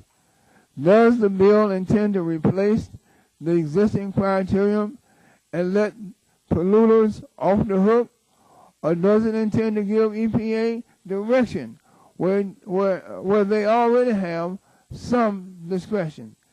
Even for policymakers that are responsible for enacting this legislation, it is as unclear to us as it will be to them.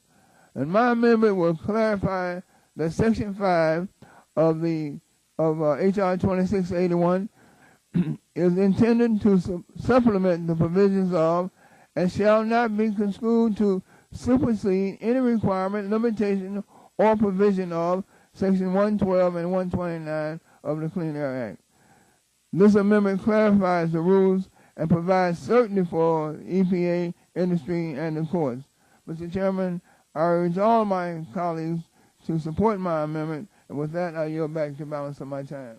The gentleman yields back balance of his time. For what purpose does the gentleman from Illinois seek recognition? Mr. Chairman, I want to speak in opposition. The gentleman is recognized for 5 minutes. Well, thank you, Mr. Chairman, and thank you to my colleague from Illinois. But let's be quite honest at what this is. This is an attempt to kill this bill, as we discussed earlier on a prior bill where you had a similar amendment. This is nothing more than an attempt to amend this to where it's ineffective and it's killed. But let's talk about just quickly, and I try not to take my whole 5 minutes, about what we're really dealing with here. We're dealing with at a time when Americans are looking for jobs. We're dealing with the potential of killing 20,000 jobs. This is an attempt to save jobs in the cement industry. We're talking about the potential of 18 of 100 cement plants closing, but we still need cement, right? I mean, obviously you can close the plants, but you still have the requirement for cement. Where are we going to get that cement from? Well, if it's not going to be here, it's probably going to be somewhere like China. And what do we know when we get things from places like China that they don't have the environmental controls in the production of cement that we have here already? So when we talk about wanting to save the environment, and we all want to, we want a healthy environment. We want to make sure our kids are raised in a society where they're not exposed to these kinds of chemicals. But when you have an alternative of producing this in China and using them, giving them our jobs, buying their product, This is a net negative for the environment and a net negative for our economy. What we want to do is just give some breathing room to be able to comply with these standards. I mean, we've spent a lot of time talking about jobs and jobs plans and jobs programs. Well, and I agree. One of the things that we can do, though, is make sure that our actions in Congress and our actions in government are not killing jobs. That would be a very good first initial step to an actual economic recovery. So I think when we look at that, I mean, this is the right thing to do. Let's give some breathing room, give some time, and let's move forward. So I yield back with that. Gentlemen, yield to me. Would the gentleman from Illinois? Yeah, I'd be happy to yield to my friend from Illinois. Thanks, and I appreciate the time. And again, this is very similar to the debate we had with the other bill. Achievable just means achievable. The EPA does, and it will do a emittent by emittent standard, which, as we've heard already, is that whole debate on the Franken plants. I mean, so what we want is standards that are achievable, which is really what in the EPA in the Boiler MAC rule, that section 112D subsection 3 of the Clean Air Act is ambiguous as to whether the MAC floor is to be based on the performance of an entire source or on the performance achieved in controlling particular, in quotations, hazardous air pollutants. So we just want standards that are achievable by the industries today. And why is that important? As I mentioned in the opening statement yesterday, one of the big Lafarge operations in my district in Joplin, Illinois, they employ 110 men and women. They have an annual payroll of $10 million. They pay over $650,000 in state and county taxes, and this is in rural, poor Southern Illinois.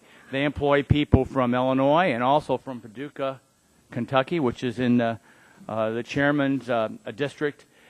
These rules and regs are a direct assault on these jobs, and the product from these plants go primarily right now to the Corps of Engineer Lock and Dam in Olmsted, which the chairman also knows is being built on the Ohio River, to major other construction projects. When we had the subcommittee markup and we talk about the need for infrastructure and concrete, obviously cement's a major product, a production of concrete, which will be used in our roads and our bridges and our locks and dams.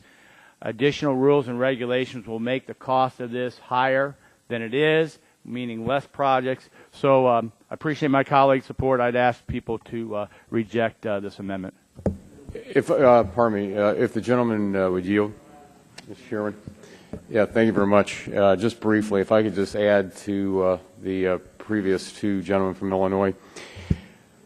Just for the National Manufacturers Association, I asked them to give me the numbers of manufacturing jobs that are on this committee alone.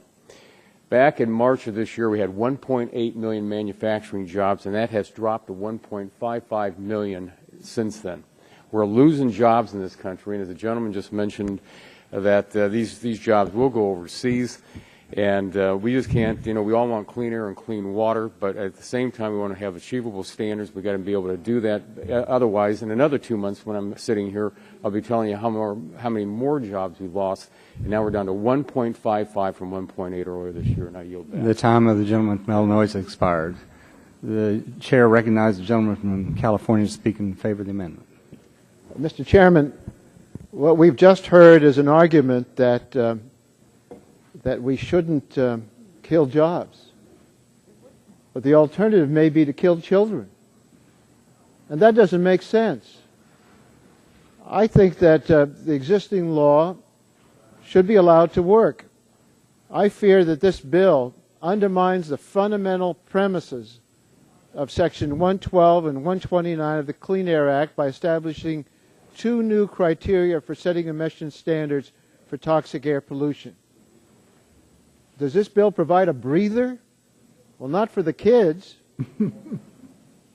What it does is say to the cement industry that they won't have to do anything, but not during the recession, maybe forever. There's no great demand now for cement because my friends on the other side of the aisle wouldn't support efforts to use government funds for construction in our infrastructure. That would have provided jobs. It would have provided a market for cement. But the answer to that request was no, we can't spend money because that'll widen the deficit. So instead what we see are economic problems in many of our communities. I know that the argument on the other side is that these provisions sound reasonable, but in actuality, the Section 5 of the bill could dramatically weaken EPA's ability to require cement kilns to reduce toxic air pollutants such as mercury and dioxins. At a minimum, it's utterly unclear how the new language interacts with the existing criteria for standard setting. On controversial issues such as these, that glaring ambiguity guarantees years, if not decades, of litigation. That's quite a breather. Decades of litigation. The provisions could replace effective clean air authority that has worked well for 20 years. The bill requires EPA to set toxic air pollution standards for cement kilns based on the best performers in the industry, the facilities with the lowest emission levels. EPA is not going to base these emission reductions on pie-in-the-sky technology. They calculate what is being done now to actually achieve these emission reductions in the real world. Section 5 of this bill may gut these public health protections. Rather than have EPA choose the best performing sources for all pollutants, I think this is an impossible task. Is a facility with the lower lead emissions better or worse than a facility with the lower mercury or arsenic or dioxin? Giving EPA open-ended and unworkable directions is a recipe for delayed litigation and weak, if any, standards. What we have in the law is the maximum achievable reductions. What we have in this bill is the minimum reduction. And it's very ambiguous as to that. If Section 5 requires EPA to select the least burdensome regulatory alternative, even if there's a feasible and economically viable alternative that would be more protective of human health, that should be what EPA should select. Environmental lawyers have said this would result in a lot of litigation. One could interpret this new criteria as overriding the existing criteria for determining the maximum achievable pollution reductions. What we do know is that if Section 5 of the bill overrides this current standard, we are going to have the weakest possible protections of public health. Congress should be clear about what this language means and not leave it to the courts to sort out. That's why I'm supporting Mr. Rush's amendment. It simply states that the language in Section 5 supplements but does not replace the requirements that have been in the Clean Air Act for the past 20 years. It clarifies the EPA should still set numeric emission limits to reduce toxic air pollution unless such limits are not feasible as described in the statute. My colleagues, we have two choices.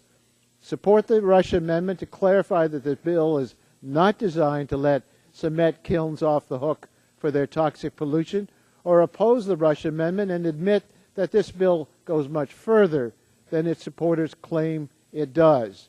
And I urge everyone on this committee to support the Rush amendment, make this clear clarification in support of public health. The Chair recognizes the gentleman from Oklahoma for 5 minutes. Thank you, Mr. Chairman. Opposition to the Rush amendment is not going to kill children. We have to think about what will hurt children, and that is if their parents don't have a job. And if this rule goes into effect, 20% of our cement plants will be shut down, and families won't be able to provide for their children or have health insurance to send them to a doctor when they're sick. And that's what this is all about.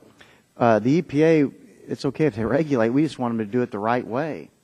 And I'm in opposition to the Rush amendment. Section 112 and 129 direct EPA to set maximum achievable control technology for sources that emit hazardous air pollutants.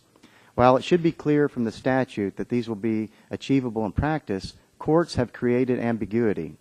EPA is currently following a pollutant-by-pollutant approach and setting standards that cannot be met by real-world boilers. This is sometimes referred to as the Franken boiler or the Franken plant problem. This approach is not required by the Clean Air Act. The purpose of H.R. 2681 is to clarify Congress's intent that EPA must set standards that are actually achievable in practice by real-world units. H.R. 2681 specifies that the administrator must ensure that the emission standards set can be met under actual operating conditions and can be met at the same time for all pollutants being regulated under the rule. Put simply, achievable means achievable.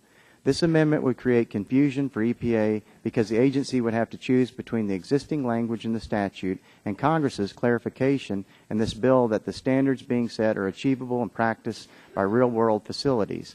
Ambiguity has kept these rules in litigation since 2004, and it is critical that Congress provide additional direction to EPA. I urge you to vote no on this amendment. Gentleman, does the gentleman yield back the balance of time? The Chair recognizes the gentleman from North Carolina.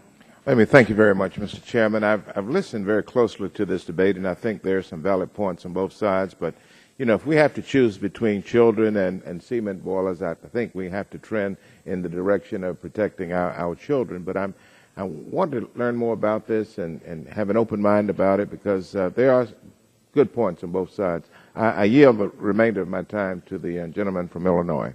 Thank you, gentlemen, for yielding.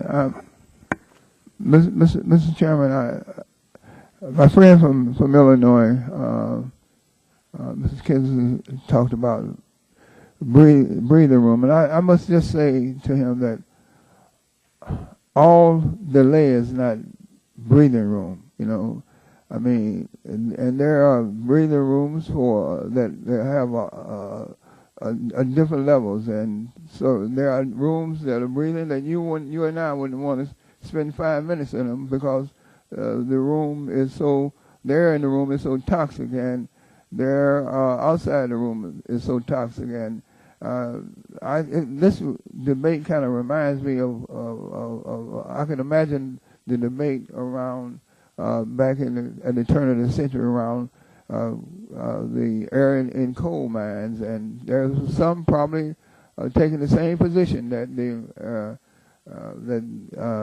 jobs was at stake, and that so what if there's a black lung disease that threatens the workers? You know, industry needed the jobs. But on the issue of jobs, Mr. Chairman, I think that Mr. Steve Perstein in the Washington Post the other day, I think he put this fairly clearly and succinctly in 2 paragraphs in his column entitled "The Magical World of Voodoo Economists, rather." And he says, "One recent example of voodoo economics or voodoo economists comes from the cement industry, which now warns that new regulation limiting emissions of sulfur dioxide and nitrogen oxide could close as many as 18 of the 100 cement plants in the U.S., resulting in a direct loss of 13,000 jobs. Then again, where do you think all those customers of the 18 plants will get their cement? Do you think that they might get some of them from the other 82 plants, which in turn might have to add a few workers to handle the additional volume, or that a higher price for cement might induce somebody to build a modern plant to take advantage of the suddenly unmet demand, or perhaps that our higher prices for cement will lead some customers to use another building material produced by an industry that will have to add workers to increase its output? And what about the possibility that the regulation will encourage some innovative company to devise emissions control equipment that will not only allow some of the plants to remain open, but generate a few thousand extra jobs of its own as it exports to plants around the world? Such possibilities are rarely, if ever, acknowledged in these, and I quote, job scare studies and the job scare rhetoric that we've heard today. Also left out of many of the estimates of the benefits that might accrue in terms of longer, healthier lives. In the Republican alternative universe, it's all costs, no benefits when it comes to government regulations, all costs and no benefits. As they see it, government regulators wake up every morning with an uncontrollable urge to see how many jobs they can destroy. And that's the end of his article. Mr. Chairman, I just want to say that, the way I've heard it this morning and during these hearings on this bill, it's the EPA doesn't stand for the Environmental Protection Agency anymore. It's the Evil Practices Agency. And I don't agree with that. The EPA is not the Evil Practices Agency. It's the Environmental Protection Agency. And so I wish that my friends from the other side will get on this. We don't have to have either or. We can have both and. What about both and? We can have clean air and good jobs. We can have clean air and either a cement industry that meet standards that's set by the EPA, or, as Mr. Feuerstein said, why not using our innovative skills and wherewithal to create additional building materials that won't threaten the air that we breathe. Mr. Chairman, I would hate to get to a point where we have to send a canary into the cement manufacturing facilities before the workers can go in. I reclaim my time and yield back. Gentleman yields back his time. The chair recognizes the gentleman from California, Mr. Bill Bray, for 5 minutes. Mr. Chairman, I just ask both sides to take a look at the way the discussion's been going and understand that we've been talking about maximal achievable reductions based on a stationary source. And the discussion on the other side of the aisle has been almost like an assumption that the one stationary source is all that we need to look at, is all that's considered. And I would just try to ask colleagues on both sides of the aisle to at least admit that the historical approach by EPA to these issues that have been stationary source by stationary source now is being transferred into a concept that will go cross-state transport as if that's the holistic real-world experience. I challenge you to the fact that the real-world experience is not even considered by EPA and legislatively is not required to be considered by EPA. They get to look at a snapshot in a small area of the globe and then assume that is the entire impact. I don't know how many people on this committee would accept an amendment that no regulatory modification should occur unless there's a guarantee that there will not be any increase of toxic materials or of mercury. You can go down the list anywhere in the country. And if you gave that kind of condition, that I want to guarantee that a change in the Midwest is not going to cause more mercury to hit my constituents in San Diego, and I will not support any agency that may modify a rule that causes that, that's a very defensible position in my district. And you may say this is not real world experience. I think we saw the renewable fuel issue that ended up having to look at real world experiences, and nobody in EPA, when they proposed that rule change, considered the fact that their rule change would lead to the destruction of carbon sink in third world countries while rainforests were cut down to grow food to replace material that was being used for other strategies that the EPA thought was great. And nobody even considered the global impact of so much of this stuff. So I just have to say this, we shouldn't take too high a mighty approach that we know exactly what's going.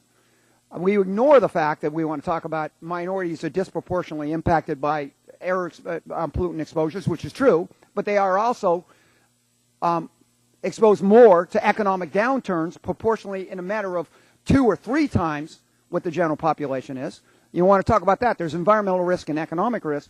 But I've just got to turn right back around and say, I can't be assured that if we put these regulations in the Midwest, that this production and this emissions is not going to end up in Monterrey, Mexico, or in China, and my constituents in California are going to be impacted. My children in San Diego are not going to have a higher mercury exposure than what they have today. And don't tell me that, oh, this is absolutely impossible. We've seen exactly how underestimated the global impacts of our national and local regulatory oversight has been. So I just ask everybody that we just understand that this is not as simple as either side would like to point out, but there's economic and environmental impact. And for those that want to say that this is all about children as opposed to businesses, no, this is talking about a balance between a proper environmental and economic strategy that balances the fact that our constituents need a safe environment and a healthy economy. And there's no such thing as a safe environment where there is not a healthy economy. Now yield back. Gentleman's time has expired. Are there any other members wishing to speak on the amendment? Seeing none. The vote now occurs on the Rush Amendment. Those in favor say aye. Aye. Those opposed say no. No. Noes appear to have it. The noes have it. Roll call is requested. The clerk will call the roll on the Rush Amendment. Mr. Barton. Mr. Stearns. Mr. Stearns votes no. Mr. Whitfield. Mr. Whitfield votes no. Mr. Shimkiss. Mr. Shimkiss votes no. Mr. Pitts. Mr. Pitts votes no. Mrs. Bonomack. Mrs. Bonomack votes no. Mr. Walden. Mr. Walden votes no. Mr. Terry. Mr. Terry votes no. Mr. Rogers. Mr. Rogers votes no. Mrs. Myrick. Mr. Sullivan. Mr. Murphy. Mr. Murphy votes no. Mr. Burgess. Mr. Burgess votes no. Mrs. Blackburn. Mrs. Blackburn votes no. Mr. Bilbray.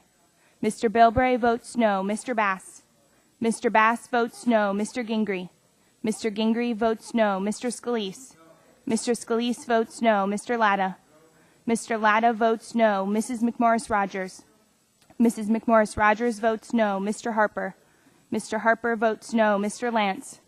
Mr. Lance votes no. Mr. Cassidy. Mr. Cassidy votes no. Mr. Guthrie. Mr. Guthrie votes no. Mr. Olson. Mr. Olson votes no. Mr. McKinley. Mr. McKinley votes no. Mr. Gardner. Mr. Gardner votes no. Mr. Pompeo. Mr. Pompeo votes no. Mr. Kinzinger. Mr. Kinzinger votes no. Mr. Griffith. Mr. Griffith votes no. Mr. Waxman. Mr. Waxman votes aye. Mr. Dingle. Mr. Markey. Mr. Towns. Mr. Towns votes aye. Mr. Pallone. Mr. Pallone votes aye. Mr. Rush. Mr. Rush votes aye. Ms. Eshoo. Ms. Eshoo votes aye. Mr. Engel. Mr. Green. Mr. Green votes aye. Ms. DeGette. Ms. DeGette votes aye. Mrs. Capps. Mrs. Capps votes aye. Mr. Doyle. Ms. Schakowsky. Ms. Schakowsky votes aye. Mr. Gonzalez. Mr. Inslee. Ms. Baldwin. Mr. Ross. Mr. Ross votes no. Mr. Matheson. Mr. Matheson votes no. Mr. Butterfield. Mr. Butterfield votes aye. Mr. Barrow. Mr. Barrow votes no. Ms. Matsui. Ms. Matsui votes aye. Mrs. Christensen. Mrs. Christensen votes aye. Ms. Castor. Ms. Castor votes aye. Chairman Upton. Votes no.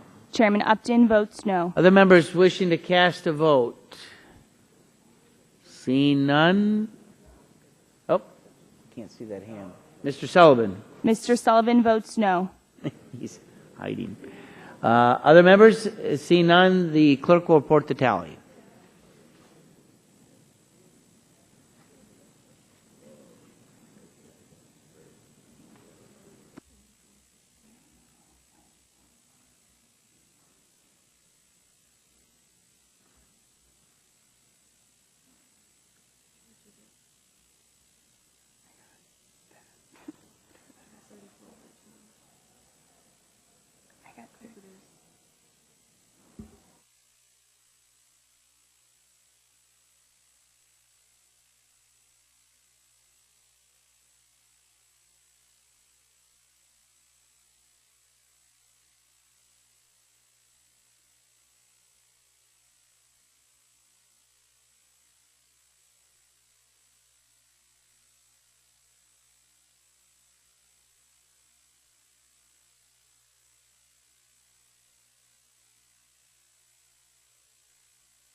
Mr. Chairman, on that vote, there were 32 ayes, 13 nays.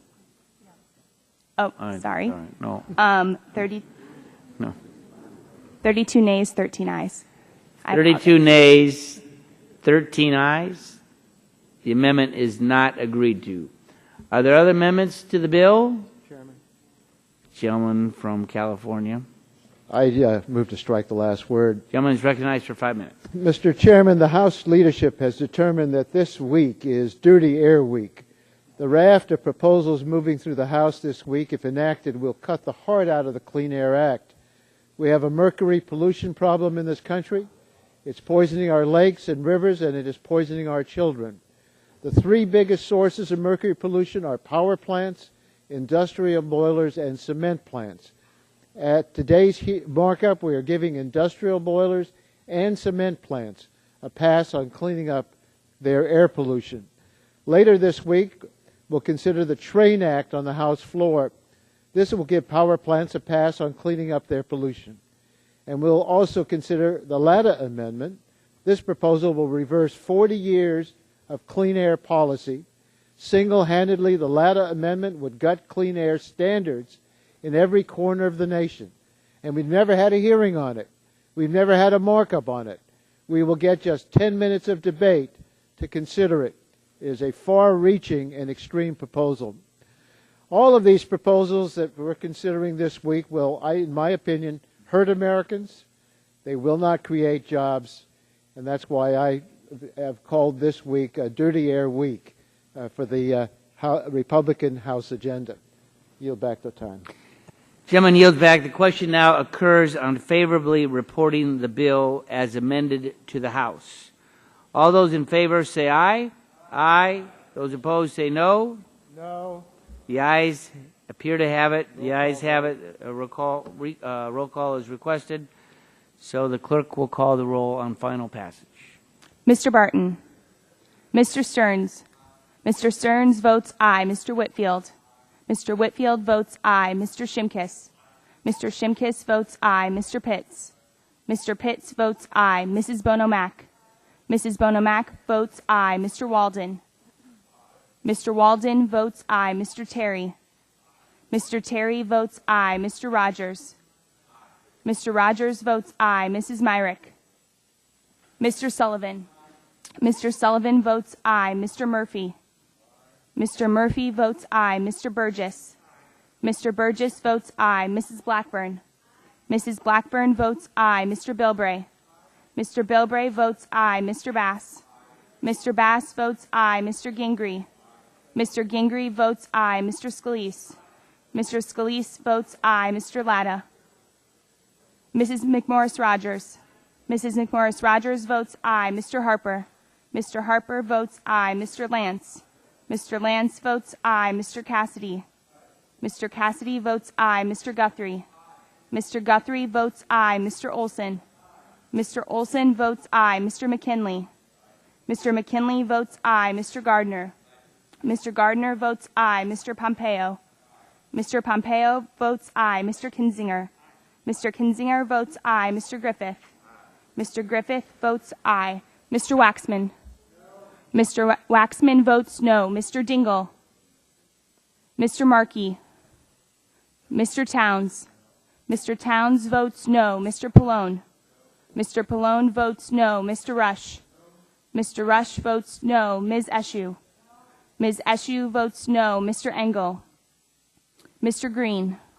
Mr. Green votes aye. Ms. DeGette. Ms. DeGette votes no. Mrs. Capps. Mrs. Capps votes no. Mr. Doyle.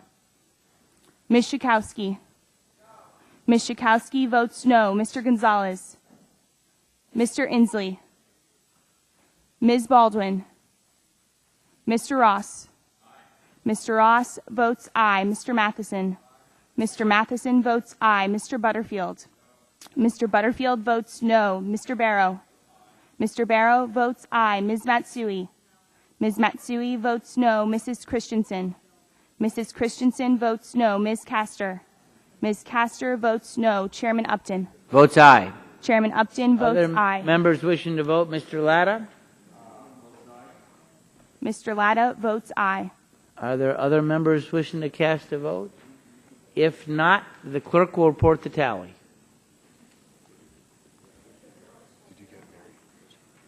Yeah, yes, you voted. No. Mary Bono? Oh, yeah, I got it, yeah. It took me.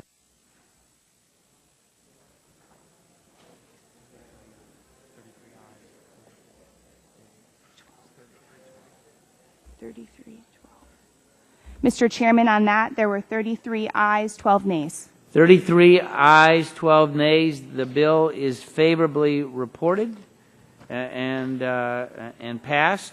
Without objection, staff is authorized to make technical and conforming changes to the bills. Reserving the right to object, Mr. Chairman. Approved by the committee, so ordered. For what purpose does? Well, don't order it yet, because I'm reserving the right. Go ahead. In order to confirm that this unanimous consent agreement would authorize committee staff to correct a technical drafting error to Section 7 of H.R. 2937 that inadvertently excluded hazardous liquid pipelines from the scope of the provision. Without objection, that will be fixed correctly. And Mr. Chairman, I'd like to request on behalf of the minority the customary period of time in which we may file different views. Without objection, so ordered. So the chair would thank all members and staff, and I just want to give Godspeed to Miriam Brown, who is left. Oh, here she is, still here. For a good markup. This will be her last markup for a number of weeks, as she is with child. So she's expecting this next week, so we wish her the very best. With that, the committee stands adjourned.